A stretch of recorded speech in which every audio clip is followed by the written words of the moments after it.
Boa noite aos presentes e aos que sintonizam a nossa live. Sejam bem-vindos a essa apresentação do Evangelho de Jesus, Evangelho segundo o Espiritismo, de número 243. Hoje, 2 de abril de 2025. Ontem foi o 1º de abril, famoso, né? Costume de dizer mentiras é abominável. Mentiras não são brincadeiras, embora tantas pessoas as pratiquem no dia a dia. Mentira tem pernas curtas, tá? Cuidado. Os noruegueses decidiram não perfurar poços de petróleo nas ilhas de Lofoten, com 53 bilhões de dólares de reserva de petróleo, para preservar o ecossistema das ilhas. As boas notícias nem sempre são divulgadas na grande mídia. Que pena, né? Tá bom. A lei de causa e efeito é implacável, não escapa ninguém. Quem faz o bem, recebe de volta o bem. Quem faz o mal, sofre com as mazelas do que fez. Sábado agora, aqui na Casa do Caminho, palestra presencial. Orson Peter Carrara, palestrante que já escreveu 21 livros, né? E o melhor, é o tema da palestra que ele vai fazer, né? Planejamento da reencarnação. Para mim, imperdível. Recomendo que chegue cedo, porque nós só temos qualquer coisa perto de uns 80 lugares, não é isso? Cadeiras, exato. Então, eu tenho a impressão que vai passar porque conhece a capacidade e a competência do palestrante. Tá bom? A vacinação, eu liguei hoje para o postinho para saber como é que está. Sábado, das 8 horas ao meio-dia, vai haver um movimento para que realmente chame a atenção de mais pessoas, tá? A vacinação contra a gripe, influenza. Já fez... Quem se vacina, a vacinação faz com que a prática faz bem a si próprio, aos próximos e a toda a comunidade. Vacina evita internações e mortes. A influenza mata, viu, gente? Então tá. O livro e a pintura mediúnica foram sorteadas aos presentes. Hoje é o dia da conscientização do autismo. Necessário empatia, inclusão e respeito. Nada mais que isso, tá? O livro de hoje é do Brian Weiss. Muitas vidas, uma só alma. Mas na realidade o livro mais famoso dele é Muitas Vidas e Muitos Mestres, né? Esse livro tem 207 páginas. O Muitas Vidas e Muitos Mestres já vendeu 1.600.000 cópias em todo o mundo. E o trechinho que eu vou ler do livro dele chama-se Imortalidade. É muito difícil para nós entendermos, né? A gente fica assim, né? Morreu, né? Quem não morreu hoje, ontem, ele morreu amanhã ou depois. Então, tudo bem. Todos nós somos imortais, diz aqui o Brian. Ao afirmar isto, não quero dizer apenas que transmitimos nossos genes, nossas crenças, nosso modo de ser a nossos filhos, e eles, por sua vez, aos seus filhos. O que eu quero dizer é que parte mais importante de nós, a nossa alma, vive para sempre. Sigmund Freud escreveu que a mente funciona em níveis diferentes.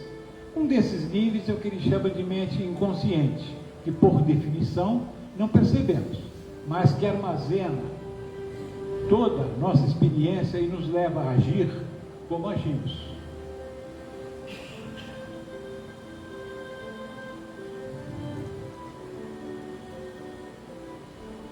Pensar como pensamos, reagir como reagimos e sentir como sentimos. Freud descobriu que só acessando o inconsciente podemos aprender quem somos e assim nos curarmos. Algumas pessoas já afirmaram que a alma é o inconsciente de Freud. E em meu trabalho, fazendo com as pessoas regressão a vidas passadas e, ultimamente, progressão para vidas futuras, tendo como objetivo a sua cura, também constato a mesma coisa, o funcionamento da alma imortal. Isso aqui não é religião, não, tá? É ciência. Acredito que cada um de nós possui uma alma que existe depois da morte do corpo físico, que retorna muitas vezes em outros corpos, num esforço progressivo para atingir um plano mais alto. A evidência dos relatos é espantosa e, para mim, incontestavelmente conclusiva. Já atendi cerca de 4.000 pessoas. O Brian teve dificuldade para poder publicar o primeiro livro dele, porque a academia, né, a universidade que ele leciona, não iria aceitar, porque um cientista estaria falando sobre a vida após a morte. Acredito que cada um de nós possui a alma que existe depois da morte do corpo físico e que retorna, muitas vezes em outros corpos, num esforço progressivo para atingir um plano mais alto. A evidência dos relatos é espantosa e, para mim, incontestavelmente conclusiva. Já atendi 4.000 pessoas, sobre algumas escrevi, sobre a maioria não, cujas almas viajaram através de vidas passadas, levando a parte imortal de suas vidas até o presente. Alguns desses pacientes, em suas vidas pregressas, falavam línguas estrangeiras que não conheciam, nem tinham estudado. Prova importante de que o que estavam contando era verdade. Quando meus pacientes se lembravam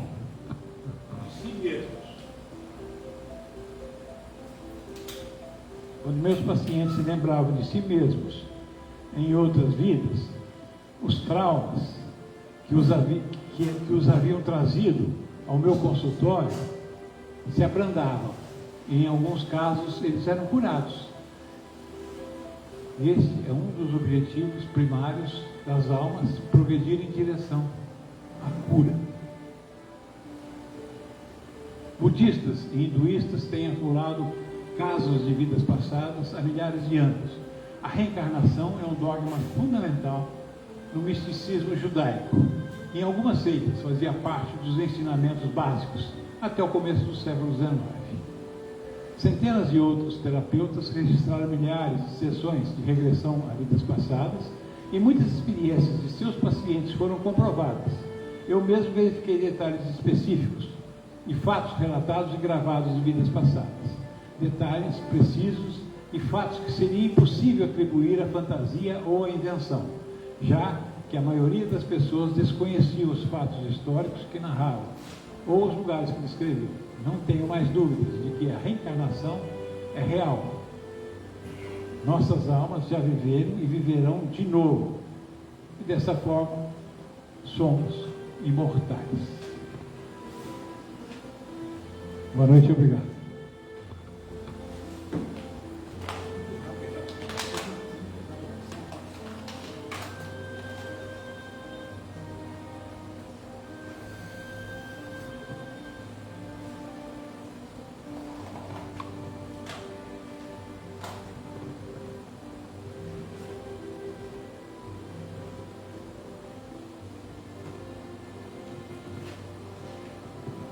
Muito bom. Boa noite a todos novamente.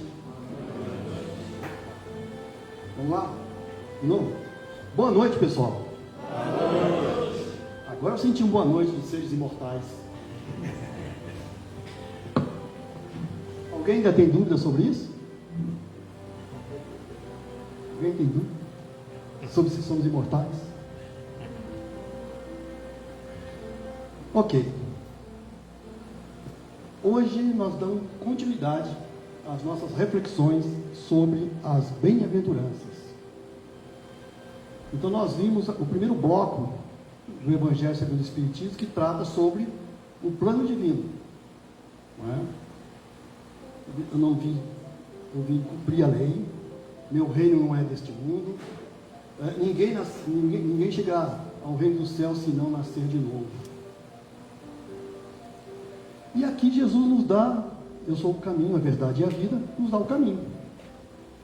As bem-aventuranças, que nós comentamos na nossa reunião passada.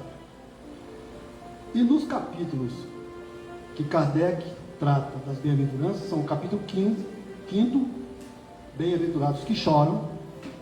Ele adota uma sequência própria, ou seja, diferente do que está em Mateus, né? No capítulo 6, é um capítulo extraordinário, o Cristo Consolador. O 7, bem-aventurados os pobres pelo Espírito. O 8º, bem-aventurados os que têm puro o coração. Bem-aventurados que choram, porque serão consolados. Bem-aventurados os pobres pelo Espírito, porque deles é o reino dos céus. Bem-aventurados que têm puro coração, porque verão a Deus. Bem-aventurados os mansos, porque herdarão a terra. Bem-aventurados os pacificadores, porque serão chamados filhos de Deus.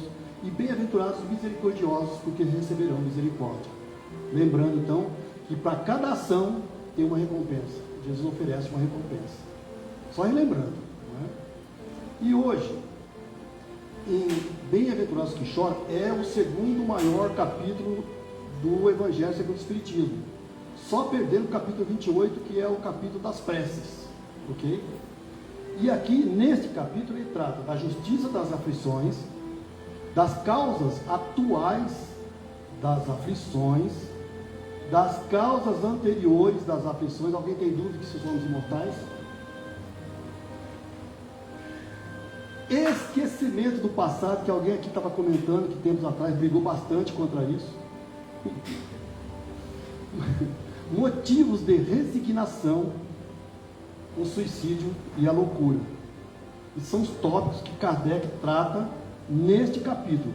Logo depois, no mesmo capítulo, vem as instruções dos espíritos, que tem muito tema que eles tratam. Olha, bem e mal sofrer, o mal e o remédio, a felicidade não é deste mundo.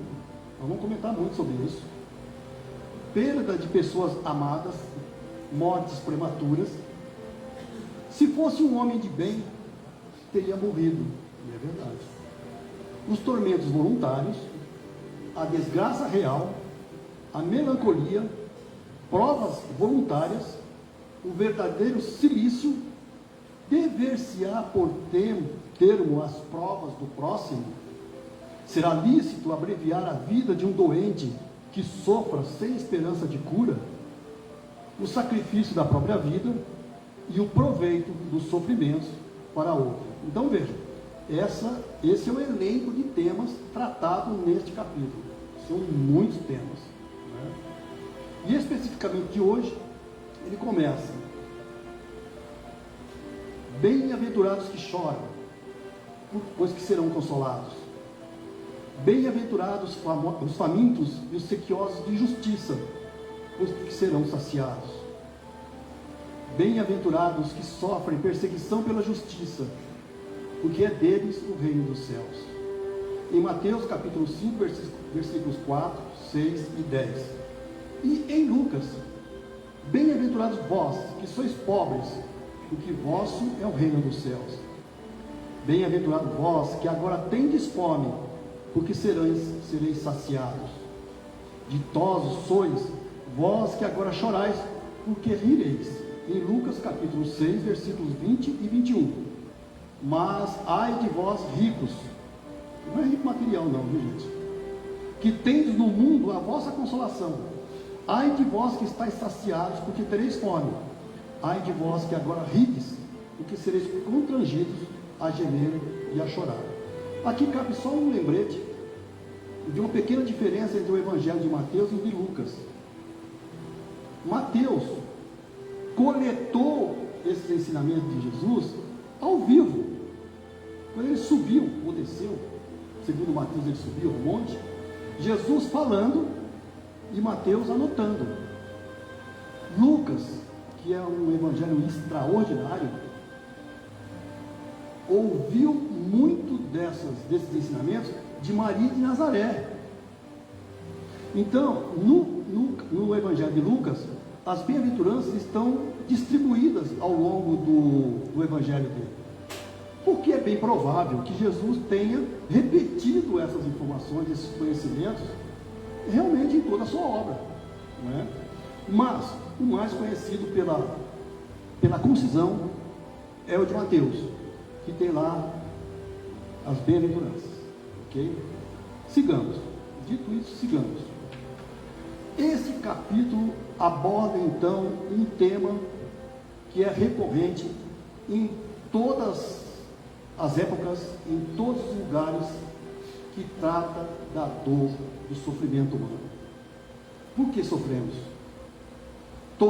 Praticamente todas as religiões, todas as linhas espiritualistas, todas as filosofias, psicologias abordaram esse tema. Todas.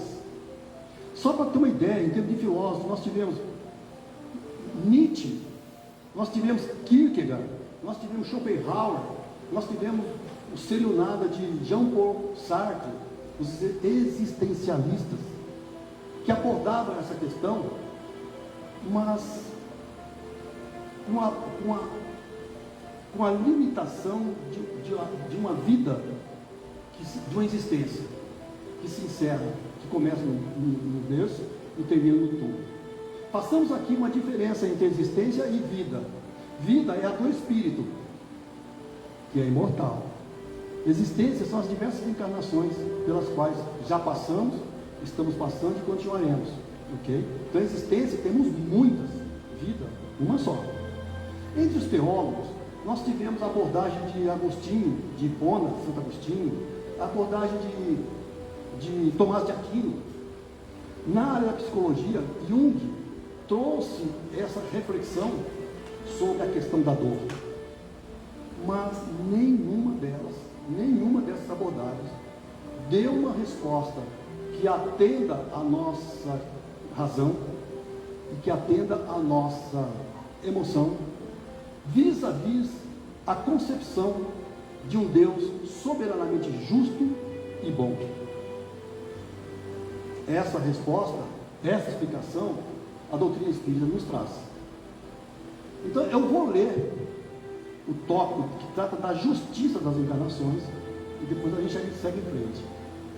Somente na vida futura podem efetivar-se as compensações que Jesus promete aos aflitos da terra. Somente na vida futura podem efetivar-se as compensações que Jesus promete aos aflitos da terra. Nós vamos gradualmente descobrindo que se conseguirmos exercer a nossa disciplina, a nossa fortaleza moral, em agirmos de forma compatível com as leis divinas, já nesta existência, nós começamos a usufruir dessa alegria. Um sentido de mais elevada paz, harmonia. Ou seja, na realidade, o que o Pai quer, de novo, é que nós aprendamos. E se estivermos aprendendo, mesmo em relação às vicissitudes na atual existência, a nossa cota de felicidade chegará até nós. Lembrando que bem-aventurado significa feliz, que bem-aventuranças está ligado diretamente à concepção de felicidade, né? Então, veja, sem a certeza do futuro, essas máximas seriam um contrassenso. Mais ainda, um engodo, um engano, uma mentira. Olha só. Dificilmente se compreende a conveniência de sofrer para ser feliz. Foi o que os filósofos tentaram explicar, foi o que os teólogos tentaram explicar, foram o que os psicólogos tentaram explicar. E nós não nos satisfizemos com isso. Porque nascem uns na miséria e outros na opulência, sem coisa alguma haverem feito que justifiquem essas posições. Porque uns nada conseguem, ao passo que outros tudo parece sorrir. Todavia, o que ainda menos se compreende é que os bens e os males sejam tão desigualmente repartidos entre o vício e a virtude, e que os homens virtuosos sofram ao lado dos maus que prosperam. A fé no futuro pode consolar e infundir paciência, mas não explica essas anomalias que parecem desmentir a justiça de Deus. Entretanto, desde que admita a existência de Deus, ninguém não pode conceber-se infinito das perfeições. Ele necessariamente tem todo o poder, toda a justiça, toda a bondade, sem o que não seria Deus. Se é soberanamente bom e justo, não pode agir caprichosamente, nem com parcialidade. Logo, as vicissitudes da vida derivam de uma causa, e pois que Deus é justo, justa há de ser essa causa. Isso, o de que cada um de nós deve bem compenetrar-se. Por meio dos ensinos de Jesus, Deus pôs os homens na direção dessa causa, e hoje, julgando-os suficientemente maduros para compreendê-la, lhes revela completamente a aludida causa por meio do Espiritismo, isto é, pela palavra dos Espíritos. Vamos refletir um pouquinho aqui. Toda a reflexão que nós fizermos sobre os ensinamentos de Jesus pressupõe algumas premissas.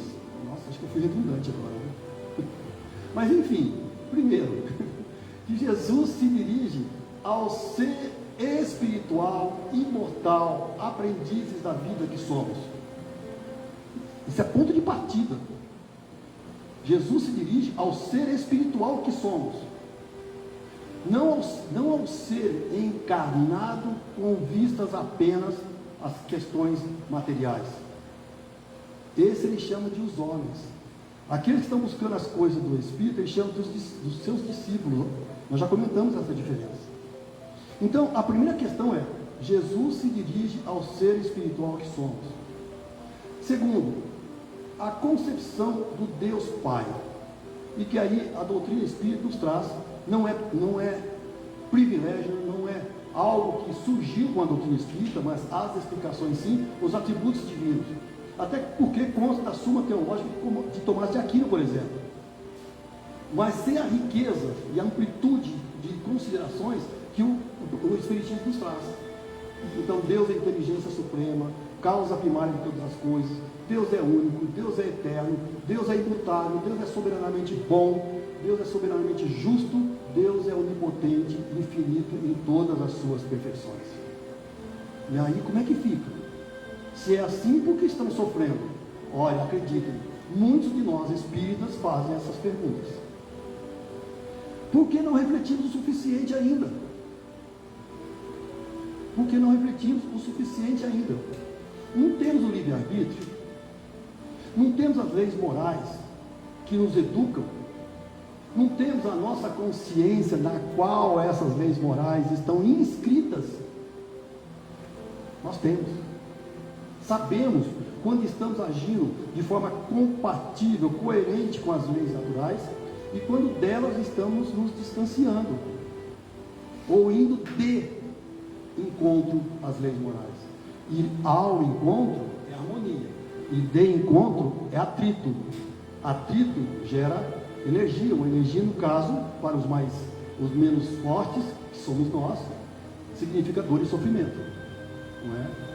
Então, toda vez que nós, de alguma forma, pensamos, nos comportamos, ou temos alguma atitude que confronta as leis naturais, a nossa consciência nos dá o aviso. Não sabemos disso. Se assim começamos a identificar a causa das nossas dores e dos nossos sofrimentos, que estão alicerçados no nosso primitivismo, na nossa ignorância, nas nossas manifestações do nosso ego, nas nossas manifestações egóicas. Deus é único. Deus está presente em todas as suas criaturas, encarnadas ou desencarnadas, na dimensão da matéria e na dimensão espiritual. E essa presença em nós, traduzamos essa presença como sendo aquela voz da nossa consciência. Ela é o polo, essa força é o polo atrator nosso, que nos orienta, que nos indica o caminho a seguir. Então veja, toda vez que nós fazemos e nos distanciamos, estamos criando uma causa de correção, de aprendizado, que em muitos casos, se reiterarmos de forma nossa, eu estou sendo repetitivo hoje, de forma repetitiva, resulta em quê? Na visita da irmã do irmão do sofrimento. Para o quê? Para elevar a nossa sensibilidade, e nos alertar da necessidade da correção de rumos, a começar pelos nossos padrões de pensamentos, comportamentos e atitudes, lembrando que nós estamos imersos em um oceano energético, constituído por infindáveis irmãos nossos no plano encarnado e no plano espiritual. E toda vez que vibramos, toda vez que emitimos um pensamento, um comportamento, toda vez que agimos, nós estamos entrando em sintonia com essas criaturas. Sintonias positivas ou não. E, a depender desse nível de sintonia e do estado de manutenção delas, nós vamos acelerando, intensificando as nossas causas de dor e sofrimento. Ok? Como o nosso histórico, como o nosso passado é um passado de aprendizado, nós podemos fazer uma ilação sobre o inventário dos ajustes que precisamos fazer frente às leis divinas. E quando nós falamos da justiça divina não admite privilégios, ok?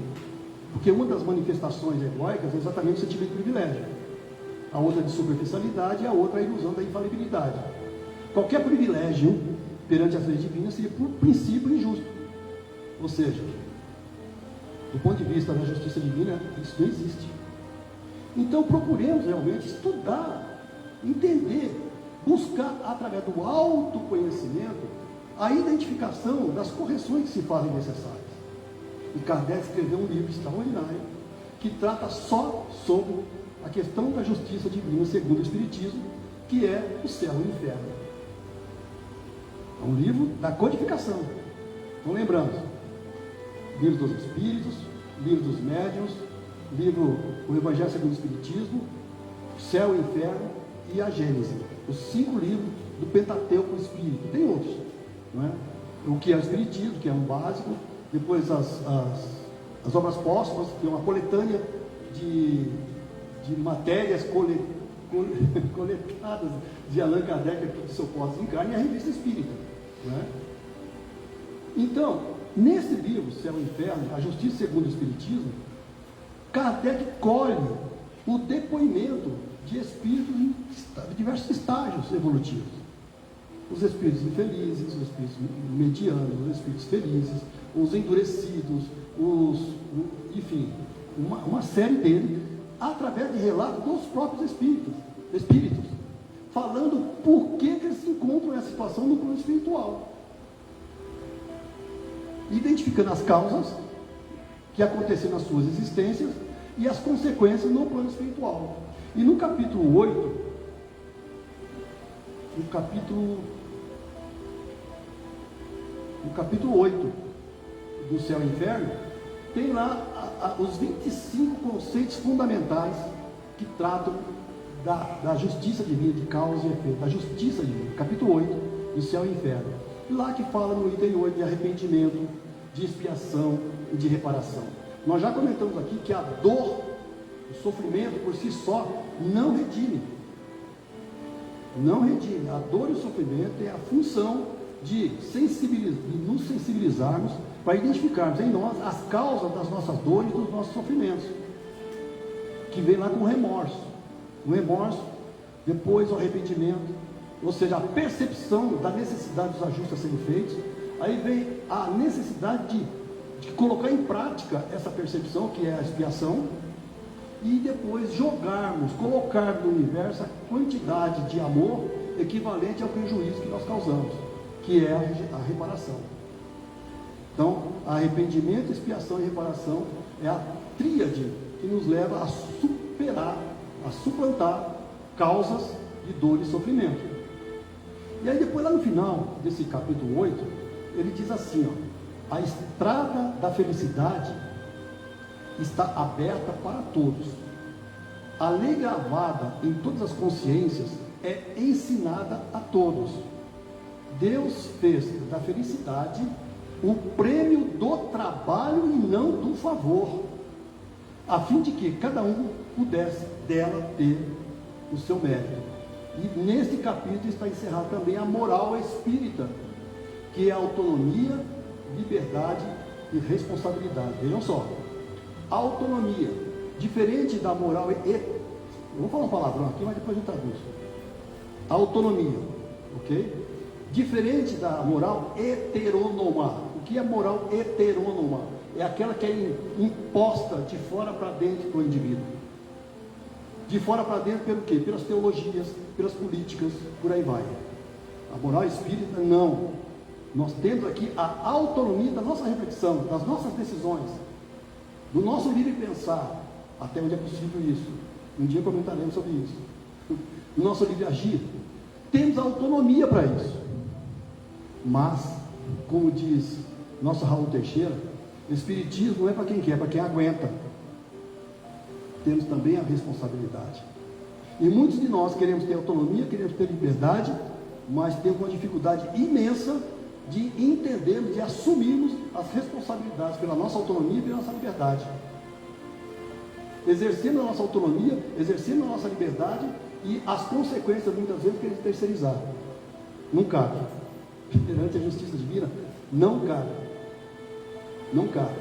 Então, a autonomia, liberdade e responsabilidade nos coloca frente a frente a justiça divina, com um processo de libertação, com um processo de evolução, na construção dessa jornada da nossa evolução. Huberto Roden foi um espiritualista brasileiro extraordinário, não é espírita. E de um livro dele, Sermão da Montanha, eu tirei esse trecho aqui, olha. Antes disso, o que significa isso? Significa que cada vez que avançamos na harmonização das nossas concepções de acordo com as leis divinas, nós estamos nos conectando com a nossa essência, a essência na qual o Pai se faz presente em nós. E ao nos conectarmos com essa nossa essência, a produção de causas de dor e sofrimento começa a diminuir, a desaparecer. Quanto mais harmoniosos estivermos com as leis divinas, menor a necessidade da dor e sofrimento como instrumento de aprendizado. O instrumento de aprendizado aqui passa a ser outro. É o impulso para o bem. Não é? Então, Huberto Roden diz algo sobre isso. Quem tem a consciência reta e sincera de estar na verdade, veja só, é profundamente alegre, calmo, feliz, embora externamente lhe aconteçam coisas que o entristeçam. E quem, no íntimo da sua consciência, sabe que não está na verdade, é profundamente triste, ainda que externamente se distraia com toda espécie de alegrias. Vejam só. Leia de novo. Vou ler. Quem tem a consciência reta e sincera de estar na verdade, é profundamente alegre. Está conectado com a presença divina em si. Está conectado com a sua essência. O porquê do existir, o significado do existir, para ele está presente. Ele está planificado no seu existir. Calmo, feliz. Muito embora externamente estão no mundo de provas e expiações, lhe aconteçam coisas que o entristeçam. Vejam só. Por outro lado, quem no íntimo de sua consciência sabe que não está na verdade, é profundamente triste, ainda que externamente se distraia com toda espécie de alegrias, aí eu complemento, para preencher a sua vacuidade egóica. Então, gradualmente, eu vou falar um palavrão aqui, gradualmente nós estamos aprendendo a substituir a nossa vacuidade egóica pela plenitude do amor. Repito. Nós estamos gradualmente aprendendo a substituir a vacuidade, ou seja, o vazio que sentimos quando o nosso ego está pleno dentro de nós. Quando o ego está intensamente em nós, nós estamos vazios, porque estamos isolados no nosso castelinho de ego. Gradualmente estamos aprendendo a substituir essa vacuidade, esse vácuo, esse vazio interior, pela plenitude do amor. Amor é a força plena do universo, é o Pai se manifestando. E o ser que começa a emitir os seus primeiros elãs de amor, ele começa a se identificar com essa presença amorosa do Pai. E isso nos preenche. Esvazia, substitui o vazio, substitui o vazio do existir. E vai preenchendo realmente como se fossem linhas, no primeiro momento, riachos, fontes, até verdadeiras ondas borbulhantes de amor, preenchendo e dando significado ao existir. Quanto mais triste o homem é internamente pela ausência de harmonia espiritual, tanto necessita ele de alegrias externas, geralmente ruidosas e violentas. Está vazio e quer preencher esse vazio. De que forma? Através de externalidades. Lula Palusa, carnaval, que mais? Sei lá, essas coisas todas. Não que necessariamente sim sejam maus, eu não estou atribuindo o juízo de valor, não é? Pode ser manifestações de qualquer tipo, enfim, busca situações externas, ruidosas, para tentar preencher o seu vazio interior. Esse homem não tolera, esse ser humano, né? Não tolera a solidão, que lhe traz consciência mais nítida da sua vacuidade ou desarmonia interior. Por isso, evita, quanto possível, estar a sós consigo. Procura companhia por toda parte. E quando não pode ter em forma de pessoas, canaliza para dentro da sua insuportável solidão parte dos ruídos da rua por meio do jornal, do rádio, da televisão. Alguns vão mais longe e recorrem a entorpecentes, maconha, cocaína, morfina, etc., para camuflar álcool, né? Para camuflar por algum tempo a sensação da sua triste solidão. E aí ele traz uma frase que eu sempre achei belíssima, e fazia tempo que eu não compartilhava, e hoje eu aproveitei, não podia faltar. Ele conclui assim, ele afirma assim, que o homem meramente profano, ou seja, materialista, é ruidosamente social. O homem profano, o homem meramente profano, é ruidosamente social. Nós já somos ou conhecemos muita gente que é assim. O homem místico é silenciosamente solitário. E aí ele conclui de uma forma belíssima. Mas o homem plenamente crístico é dinamicamente solidário. O que é isso? Fora da caridade uma salvação. Mas aqui, de fato, a criatura internalizando essa força moral na prática da caridade. Depois, Francisco de Assis tem uma frase também que eu acho belíssima. São tantas as alegrias que me esperam, que a cada dor eu me enervo. O papel, no caso dele não era esse, mas o papel educativo da dor. Quando nós estamos imersos em problemas, em situações, em vicissitudes, de termos a humildade de identificar que ali estão as causas, a manifestação de causas de desvios nossos, e que nessas vicissitudes, tem o que nós necessitamos para identificar em nós essas causas e aprender com elas, corrigindo-as, substituindo em nós as causas desses problemas, preferencialmente aumentando o nosso estoque do nosso primitivismo, cada vez mais com manifestações de fraternidade, solidariedade, de tolerância, de amor. E Joana de Ângeles tem uma outra que eu acho belíssima. Quem se preocupa em enxugar as lágrimas do próximo, não tem tempo para chorar. Quem se preocupa em enxugar as lágrimas do próximo, não tem tempo para chorar. Ou seja, É um humano plenamente crístico, sendo dinamicamente solidário. Meus irmãos, muita paz.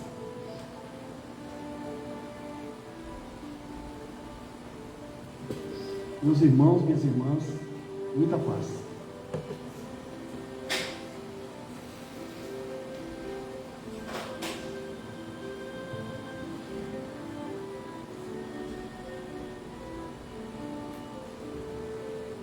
Vamos às nossas vibrações da noite, lembrando sempre que vibrar é diferente de orar. Quando oramos, nós louvamos, nós pedimos, nós agradecemos. Quando vibramos, nós estamos doando o melhor dos nossos pensamentos e dos nossos sentimentos. Em tranquila serenidade e confiança no divino amigo Jesus, abramos nosso coração em vibrações de paz, de amor e de harmonia. Vibremos pela paz no mundo. Vibremos pela implantação do Evangelho em todos os lares da terra. Vibremos pela eliminação das barreiras existentes entre os povos. Vibremos por todos os líderes políticos, empresariais, religiosos, para que em seus corações reacendam as esperanças por dias melhores. Vibremos por todos os nossos irmãos que sofrem neste momento os processos de desencarnes coletivos, quer sejam por flagelos naturais ou humanos. Vibremos por todas as pessoas e instituições que trabalham no campo da caridade. Vibremos pelas crianças abandonadas e pelos velhinhos desvalidos. Vibremos pelo nosso Brasil. Vibremos para que consigamos superar a polarização que divide atualmente a nação brasileira, para que consigamos recuperar o caminho que nos conduza à construção de uma nação solidária, fraterna e justa. Vibremos por esta casa que nos acolhe, pelos seus trabalhadores encarnados e desencarnados. Vibremos pelos nossos parentes e amigos, encarnados e desencarnados. Vibremos pelo nosso lar, imaginando um plano de luz, de paz, de amor e de harmonia. E permite, Jesus, vibrarmos por nós mesmos, pedindo a tua proteção e a tua bênção. Que assim seja, Senhor.